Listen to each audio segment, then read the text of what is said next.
these fun little love bugs. Sketch out your bug on your rock. Very loose. No, don't be very specific about it. Just make sure you fill in the inside like that. Give that a minute to dry. These do dry very fast, but I've got one here prepped and ready to go. So the first thing I'm going to do is the stuff that's going to need to have the next layer of red on it.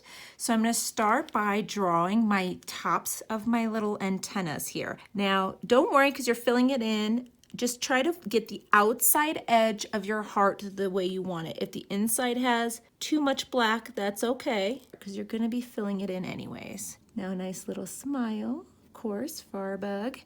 And then we're going to give him some legs and attach our antennas. We need antennas to attach there.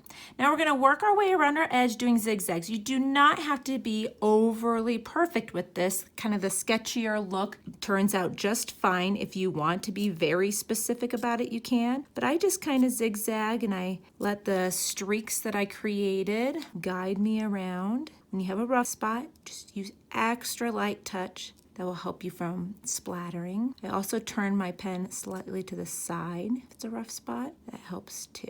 I'm gonna add a little bit more to his foot there because it wasn't showing very well. Now when filling in your hearts, the easiest thing to do is to draw a V first, especially if you're doing tiny hearts like this.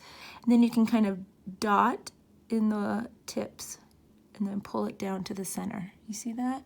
So do a V, my basic V shape, and then I'm gonna dot, dot, dot, the tip, and then pull it to the center. Dot, dot, dot, and pull it to the center. Just like that. We're gonna do the same thing for the eyes. How cute is he? They're so adorable. Red's nice and dry. So just that tiny little highlight on the eye. Not necessary, I guess, but it gives that cute factor up a notch. So I will finish painting up this guy and have him in the picture here. I'll show off at the end of the video.